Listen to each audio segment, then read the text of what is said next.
Lawmakers on Capitol Hill are looking for ways to pay for their tax plan.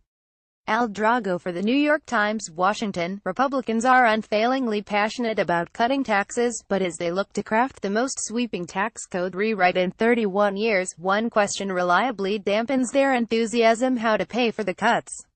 Lawmakers have paved the way for a $1.5 trillion tax cut, but the actual plan is expected to cost far more.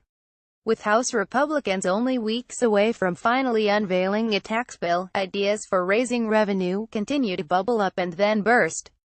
So-called payers are problematic because they have the potential to raise taxes on the middle class, repeal benefits for influential industries, or alienate politically vulnerable Republicans. Here are some of the big revenue raisers that are under discussion, and why opposition is already mounting. Repealing the state and local tax deduction. Eliminating the deduction that taxpayers take for state and local tax expenses has emerged as one of the most hotly contested issues in the tax debate so far. Doing away with the deduction would save $1.3 trillion over a decade, according to the Tax Policy Center, and is necessary to give any big tax plan a semblance of fiscal responsibility. Many Republicans are happy to do away with the deduction because it tends to benefit wealthy people in Democratic states that have high local taxes.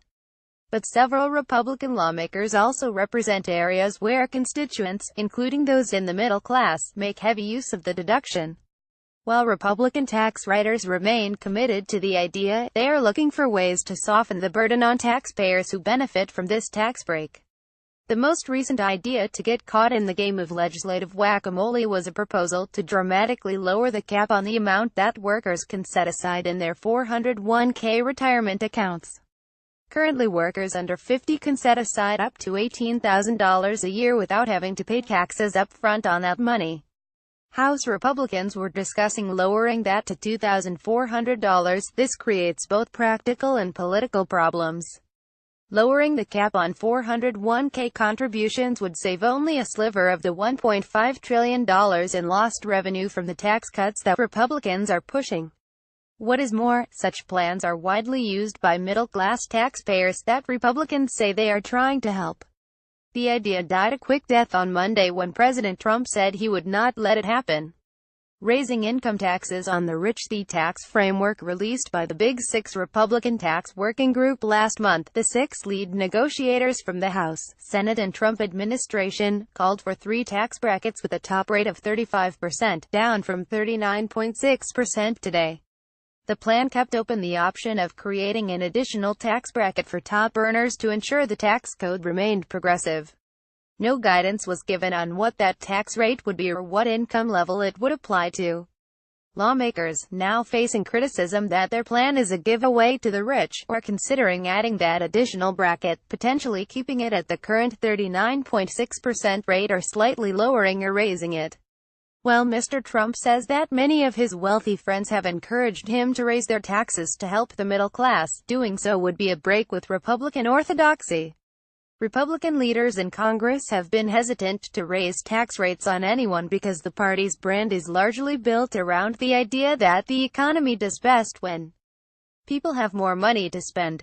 Cutting corporate taxes, gradually a big reduction in the corporate tax rate, is the centerpiece of a plan that Republicans argue will trigger robust economic growth, create incentives for businesses to stay in the United States, and prompt businesses to pay more to their workers.